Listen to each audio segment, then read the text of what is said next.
Welcome to స్వతంత్ర news. నేను అబిత. ముందుగా హెడ్లైన్స్. వైసీపీ అధికారంలోకి రాగానే విశాఖ కేంద్రంగా పరిపాలన, సీఎం జగన్ కీలక ప్రకటన.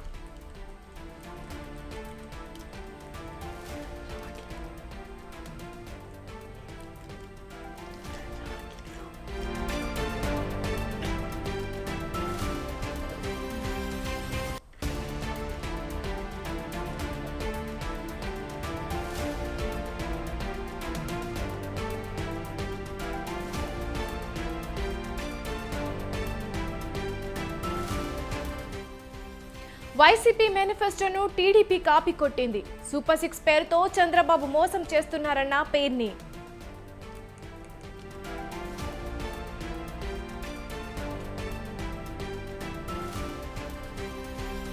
ప్రజల ట్రోలింగ్ దెబ్బకు బ్యాండేజ్ మాయమైంది. జగన్ పై లోకేష్ సెటైర్లు.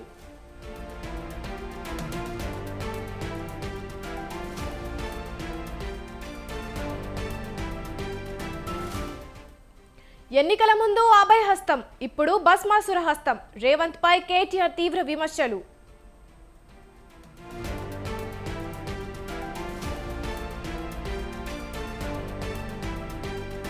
లోక్సభ ఎన్నికల్లో కాంగ్రెస్ కు సంపూర్ణ మద్దతిస్తాం.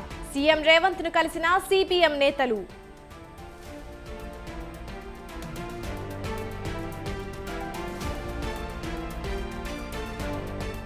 తెలుగు రాష్ట్రాల్లో మండుతున్న ఎండలు, ఉక్కపోతతో అల్లాడుతున్న జనం.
టీడీపీ అధినేత చంద్రబాబుపై మంత్రి బొత్స సత్యనారాయణ తీవ్ర విమర్శలు చేశారు.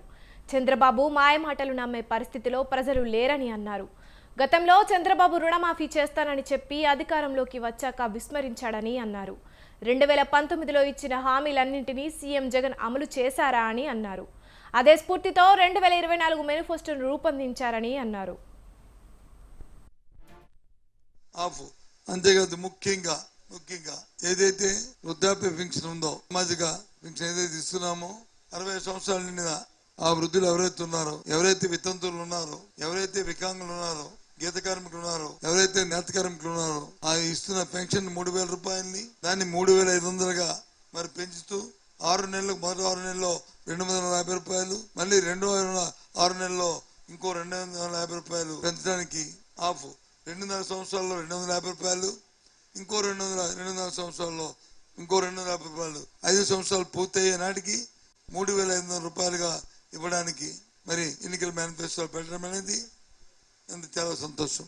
అంతేకాదు ముఖ్యంగా ఏదైతే వృద్ధాప్య పెన్షన్ ఉందో, సామాజిక పెన్షన్ ఏదైతే ఇస్తున్నామో, 60 సంవత్సరాల నిండిన ఆ వృద్ధులు ఎవరైతే ఉన్నారో, ఎవరైతే వితంతువులు ఉన్నారో, ఎవరైతే వికలాంగులు ఉన్నారో, గీత కార్మికులు ఉన్నారో, ఎవరైతే నేత కార్మికులు ఉన్నారో, ఆ ఇస్తున్న పెన్షన్ 3,000 రూపాయలని దాన్ని 3,500గా మరి పెంచుతూ 6 నెలలకు మొదటి 6 నెలల్లో 250 రూపాయలు, మళ్ళీ 6 నెలల్లో ఇంకో 250 రూపాయలు పెంచడానికి 2.5 సంవత్సరాల్లో 250 రూపాయలు, ఇంకో 2.5 సంవత్సరాల్లో ఇంకో 250 రూపాయలు, 5 సంవత్సరాలు పూర్తయ్యే నాటికి 3,500 రూపాయలుగా ఇవ్వడానికి మరి ఎన్నికల మేనిఫెస్టో పెట్టడం అనేది చాలా సంతోషం.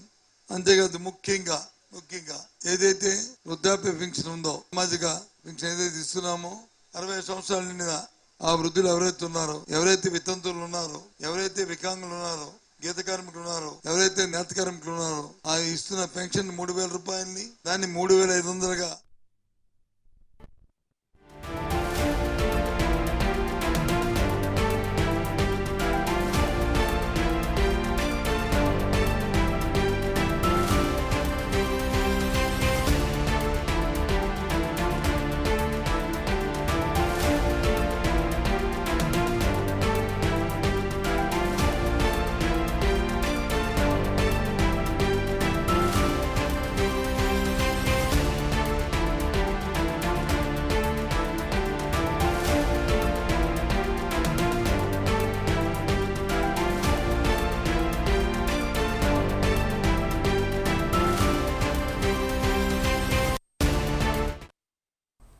రెండు 2014లో చంద్రబాబు మేనిఫెస్టోలో చెప్పిన హామీలను అమలు చేయడంలో విఫలమయ్యారన్నారు మాజీ మంత్రి పేర్ని నాని.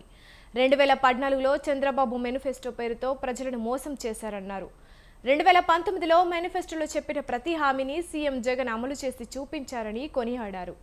చంద్రబాబు మరోసారి కూటమిగా జతకట్టి ప్రజలను మోసం చేసే ప్రయత్నం చేస్తోందని విమర్శించారు. గత వైసీపీ మేనిఫెస్టోలోని అంశాలను కాపీ కొట్టి సూపర్ 6, సూపర్ 10 పేరుతో మరోసారి ప్రచారానికి తెరలేపారన్నారు. కొత్తవి చెప్పి మోసం చేసే కంటే కొత్త హామీలను చెప్పి మోసం చేయడానికి జగన్ నిజాయితీ చూడండి. మీకు ఇదే మనం జగన్మోహన్ రెడ్డి గారిలో చూడాల్సింది. ఎన్నికలకు వెళ్తూ కూడా నేను మోసం చేయను, నేను ఏదైతే అమలు చేయగలనో అదే. రేపొద్దున చంద్రబాబు లాగా అవసరం తీరిన తర్వాత మోసం చేసేయచ్చు, అధికారం వచ్చిన తర్వాత ఎవడు ఎదురు చెప్పలేడు, 5 ఏళ్ళు అధికారాన్ని అనుభవించేయచ్చు, మళ్ళీ బాగా సంపాదించుకోవచ్చు అనేటువంటి తప్పుడు ఆలోచన లేనటువంటి 5 పదుల కుర్రాడు జగన్మోహన్ రెడ్డి. నమ్మకం కోసం బతుకుతున్నాడు, నిజాయితీగా బతుకుతున్నాడు. ఈ రాష్ట్ర ప్రజలకి నయా పైసా లంచం లేకుండా, రికమెండేషన్ లేకుండా అర్హత ఆధారంగా పెన్షన్ పథకాలు పంచిపెట్టేటువంటి కార్యక్రమాన్ని నాయకత్వాన్ని వహిస్తున్నాడు. మళ్ళీ దమ్ముగా చెప్తున్నాడు. ఎంత ఆత్మవిశ్వాసం కావాలి ఈ రకమైనటువంటి ఎన్నికల ముందు. నేను ఇది మాత్రమే అమలు చేయగలను, ఇంతకు మించి చేయటం ఎవడి వల్ల కాదు, ఎవడన్నా చెప్తే ఆడు మోసగాడే అనేది ఇంత దమ్ముగా చెప్పగలిగేటువంటి రాజకీయ నాయకుడు ఎవడున్నాడు? సార్, కొత్తవి చెప్పి మోసం చేసే కంటే కొత్త హామీలను చెప్పి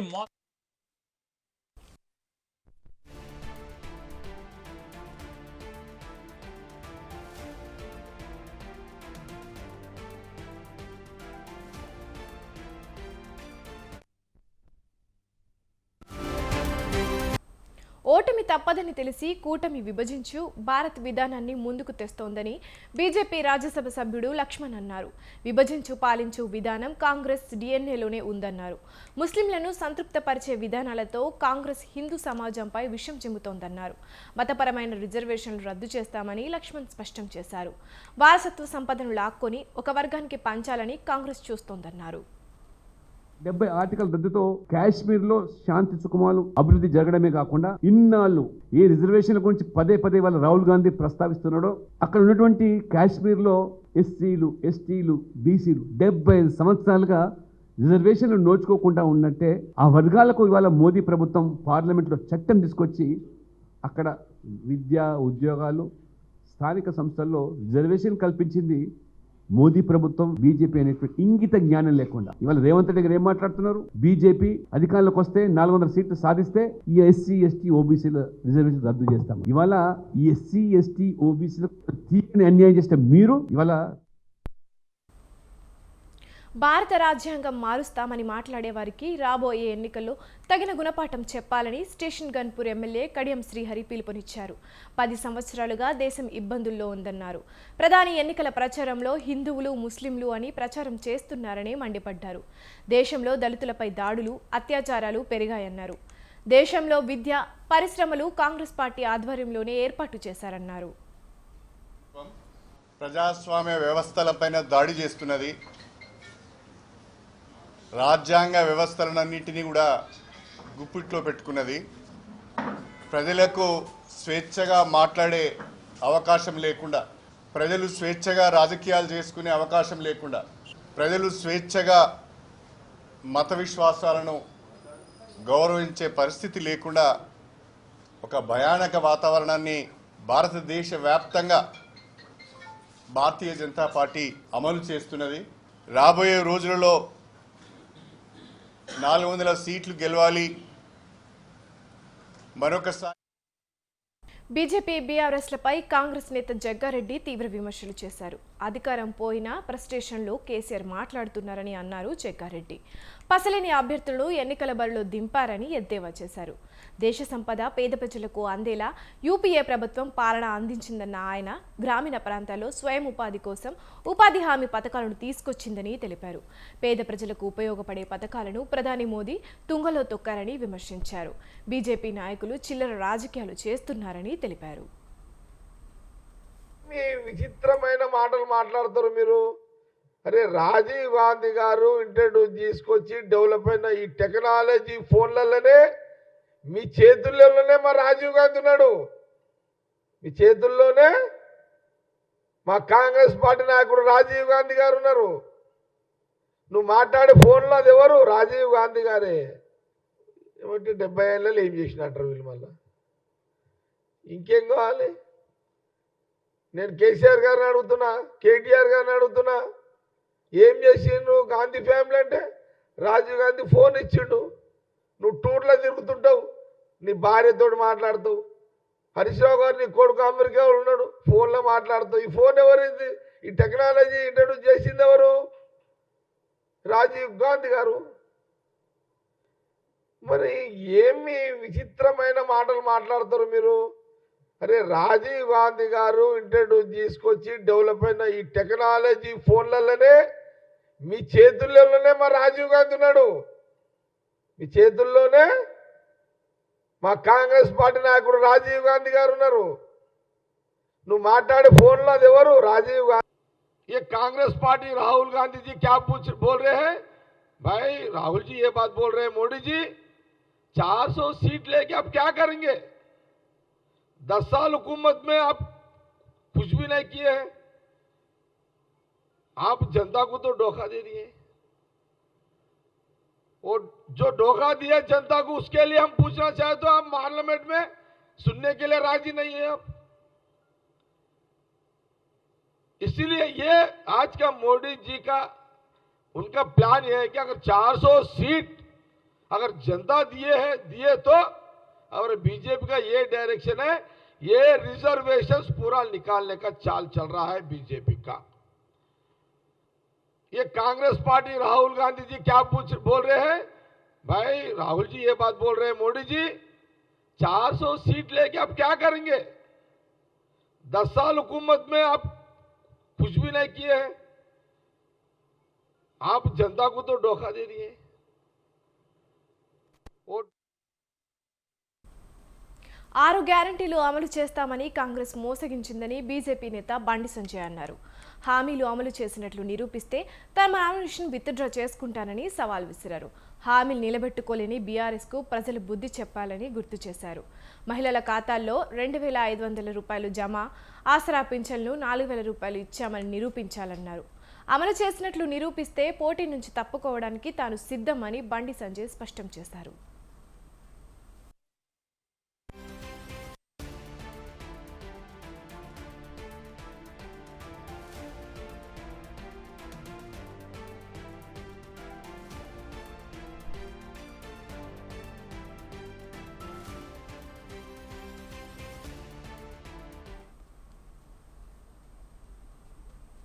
పార్లమెంటు ఎన్నికల ప్రచారంలో బీఆర్ఎస్ కాంగ్రెస్లపై తీవ్రస్థాయిలో విరుచుకుపడ్డారు మహబూబ్ నగర్ పార్లమెంటు బీజేపీ అభ్యర్థి డీకే అరుణ. షాద్నగర్ నియోజకవర్గం చౌదరిగూడలో ఎన్నికల ప్రచారం నిర్వహించిన ఆమె రేవంత్ కేసీఆర్లను టార్గెట్ చేస్తూ విమర్శలు గుప్పించారు. మల్కాజ్గిరి, వరంగల్లో పోటీ చేస్తున్న మహిళలను గెలిపించాలని కోరిన రేవంత్ పాలమూరు ఆడబిడ్డ అయిన తనను ఓడించాలని కోరడం ఏంటని నిలదీశారు. అలాగే పాలమూరు రంగారెడ్డి ప్రాజెక్టును అడ్డగోలుగా డీపీఆర్లు పెంచి దోచుకుంటున్నారంటూ కేసీఆర్పై ఫైర్ అయ్యారు. అనేక కార్యక్రమాలు ఈ దేశానికి ప్రజల కోసం, పేద ప్రజల కోసం, రైతన్నల కోసం, మహిళల కోసం, విద్యార్థుల కోసం, బడుగు బలహీన వర్గాల కోసం అనేక కార్యక్రమాలు తీసుకొచ్చిండు, అనేక పథకాలు చేపట్టిండు. ఈరోజు ప్రతి గ్రామంలో కూడా గ్రామ పంచాయతీలో అభివృద్ధి జరుగుతున్నది అంటే నరేంద్ర మోదీ గారి నిధులతోనే ఈరోజు గ్రామాల్లో అభివృద్ధి జరుగుతుంది. గ్రామాల్లో సీసీ రోడ్లు కానీ, అంగన్వాడీలో భోజనాలు కానీ, మధ్యాహ్నం స్కూలు భోజనాలు కానీ, మహిళలకు మరుగుదొడ్లు కానీ, ఉజ్వల గ్యాస్ కింద గ్యాస్ ఉచితంగా గ్యాస్ కనెక్షన్లు కానీ, అదేవిధంగా పేదవాళ్ళకు ఉచితంగా రేషన్ బియ్యం కానీ, ఈరోజు కరోనా టీకాలు కానీ, ఈరోజు పేదవాళ్ళకు దేశమంతా ఇండ్లు ఇచ్చిండు, మన రాష్ట్రంలో ఇండ్లు రాలే.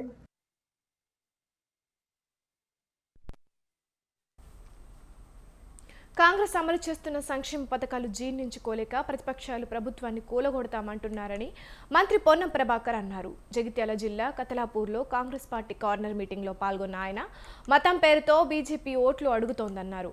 డబుల్ బెడ్రూమ్, నిరుద్యోగ భృతి, దళితులకు 3 ఎకరాల భూమి ఇవ్వని బీఆర్ఎస్ పార్టీ కాంగ్రెస్ను ప్రశ్నిస్తోందని ఎద్దేవా చేశారు. రైతుల ఆదాయాన్ని రెట్టింపు చేస్తామని వాళ్లకు చట్టాలు తెచ్చిన పార్టీ బీజేపీ అని చెప్పారు. కాంగ్రెస్ ప్రజలతో ఎన్నుకోబడిన ప్రభుత్వమని మంత్రి పొన్నం తెలిపారు. 2 లక్షల కోట్ల అప్పు మేము చేసినామా, టెలిఫోన్ ట్యాపింగ్ మేము చేసినామా, లిక్కర్ స్కామ్ మేము చేసినామా? ఏం చేసినాం? మేము ఏం నాశనం చేసినాం?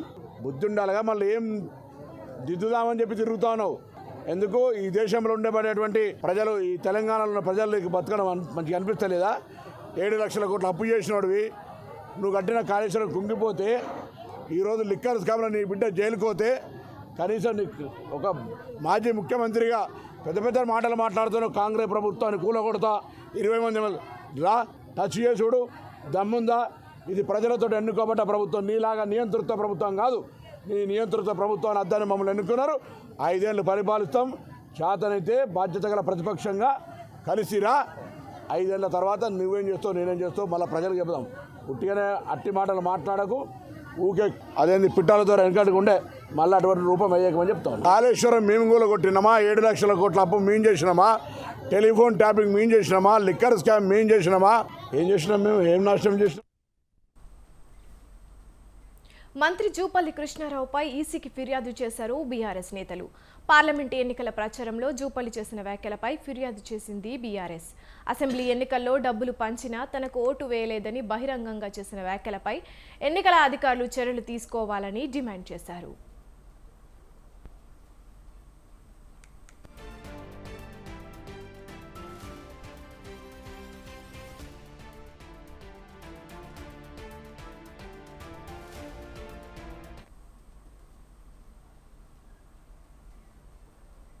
బీజేపీ మత విద్వేషాలను రెచ్చగొట్టి పబ్బం గడపాలని చూస్తుందని కాంగ్రెస్ సీనియర్ నేత సంపత్ కుమార్ అన్నారు. కాంగ్రెస్ లౌకికవాదంతో ప్రజల్లోకి వెళ్తోందని తెలిపారు. 5 ఏళ్లలో చేయాల్సిన గ్యారంటీలను కేవలం 100 రోజుల్లోనే చేసిన ఘనత రేవంత్ రెడ్డిదేనని అన్నారు. ఎన్నికల కోడ్ కారణంగా అడిగిన గ్యారంటీలు ఎన్నికల తర్వాత పూర్తి చేస్తామని, మహబూబ్ నగర్ పార్లమెంటు పరిధిలో షాద్ నగర్ నుండి అత్యధిక మెజారిటీ 30,000కు పైగా వస్తుందని ఆశిస్తున్నామన్నారు. బీజేపీ సౌత్లో సాఫ్, నార్త్లో హాఫ్ అని మహబూబ్ నగర్ పార్లమెంటు ఇన్ఛార్జ్ సంపత్ కుమార్ ఎద్దేవా చేశారు. ఇండియా కూటమి ఆధిపత్యంలో ఉన్నటువంటి ప్రాంతాలే పూర్తిగా మెజార్టీ వచ్చేసింది. అందుకే అన్నారు సౌత్ మే సాఫ్, నార్త్ మే హాఫ్. ఏది భారతీయ జనతా పార్టీ సౌత్లో సాఫ్ అయిపోయింది, నార్త్లో హాఫ్ అవుతుంది. అందుకే భారతీయ జనతా పార్టీ ప్రభావము, నరేంద్ర మోడీ ప్రభావము గ్రాడ్యువల్గా తగ్గుతూ వస్తుంది. ఇండియా కూటమి యొక్క ప్రభావం పెరుగుతూ వస్తుంది. దానికి రాహుల్ గాంధీ గారి భారత్ జోడో యాత్ర కావచ్చు, ఇంకోటి కావచ్చు. కనుక ఇవన్నీ తోడై 100% ఇండియా కూటమి పెరుగు. లేకపోతే నరేంద్ర మోడీ అనే ఏదో పెద్ద ఎవరెస్ట్ శిఖరవంత నాయకుడు అని చెప్పుకునేటోడు ఒక్కొక్క చిన్న రాష్ట్రాల్లో పొత్తులు, పవన్ కళ్యాణ్లు, చంద్రబాబులు, ఎల్లయ్యలు, మల్లయ్యలు, బతిమిలాడు, ప్యాకేజీలు చేస్తున్నట్టనే ఇట్ మీన్స్ వాళ్ళ గ్రాఫ్ డిక్లైన్ అవుతుంది. వాళ్ళ గ్రాఫ్ డిక్లైన్. బీఆర్ఎస్ పార్టీ ఆవిర్భావ దినోత్సవ వేడుకలో మాజీ మంత్రి ఎమ్మెల్యే మల్లారెడ్డి కీలక వ్యాఖ్యలు చేశారు. ఈటెల రాజేందర్తో తాను మాట వరుసకు మాట్లాడిన మాటలను సోషల్ మీడియాలో వైరల్ చేస్తూ రాజకీయం చేస్తున్నారని ఆయన మండిపడ్డారు. ఈటెల రాజేందర్ కలిసినప్పుడు మామూలుగా ఆల్ ది బెస్ట్ అని చెప్పానని, దానికే రాద్ధాంతం చేస్తున్నారని ఫైర్ అయ్యారు. మల్కాజ్గిరి పార్లమెంటు నియోజకవర్గంలో బీఆర్ఎస్దే గెలుపు ఖాయమని ధీమా వ్యక్తం చేశారు. మల్కాజ్గిరి పార్లమెంటు నియోజకవర్గానికి కాంగ్రెస్, బీజేపీలు చేసిందేమీ లేదని, బీఆర్ఎస్ అభ్యర్థిని గెలిపిస్తే అన్ని నియోజకవర్గాన్ని అన్ని రంగాల్లో అభివృద్ధి చేస్తారని మల్లారెడ్డి తెలిపారు.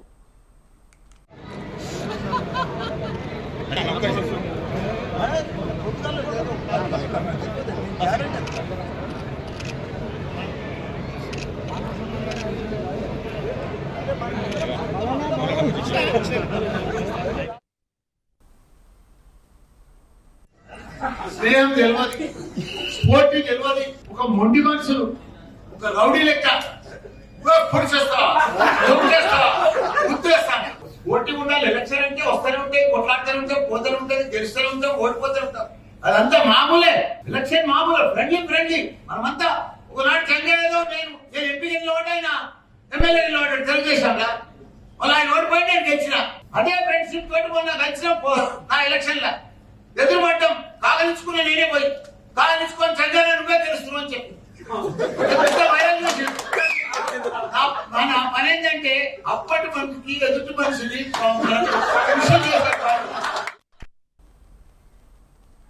కాంగ్రెస్ ప్రవేశపెట్టిన 6 పథకాల్లో పసలేదని అన్నారు మాజీ మంత్రి మల్లారెడ్డి.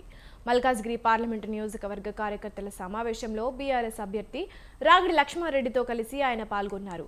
కాంగ్రెస్ పార్టీ అంటేనే మోసం అని తీవ్ర విమర్శలు చేశారు. ఈటెల రాజేందర్ కలిసినప్పుడు మామూలుగా ఆల్ ది బెస్ట్ అని చెప్పానని తెలిపారు. దానికే రాద్ధాంతం చేస్తున్నారని ఫైర్ అయ్యారు. పగవాడిని కూడా ఫ్రెండ్లీగా చూసే తత్వం తనదన్నారు. మల్కాజ్గిరి పార్లమెంటు నియోజకవర్గానికి రేవంత్ ఏమీ చేయలేదని, బీఆర్ఎస్ అభ్యర్థిని గెలిపిస్తే అన్ని నియోజకవర్గాన్ని అన్ని రంగాల్లో అభివృద్ధి చేస్తారని మల్లారెడ్డి తెలిపారు.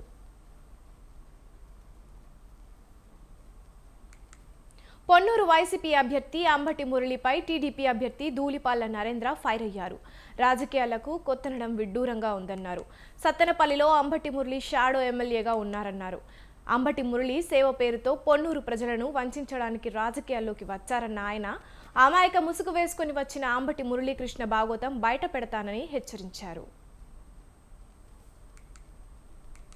2019లో తన అన్న అంబటి రాంబాబుకి డమ్మీ అభ్యర్థిగా నామినేషన్ వేశాడు సత్తెనపల్లిలో. ఆయన ఎమ్మెల్యేగా ఎన్నికైన తర్వాత ఆయన సోదరుడుగా అక్కడ ప్రకటన చేశాడు. ఆయన మంత్రి అయిన తర్వాత ఒక రాజ్యాంగేతర శక్తిగా మారాడు. ఆయనే ఎమ్మెల్యే అయినట్టు, ఆయనే మంత్రి అయినట్టు ఏ విధంగా అధికార దుర్వినియోగానికి పాల్పడ్డాడో మేము ప్రజల ముందు ఉంచుతా ఉన్నాం.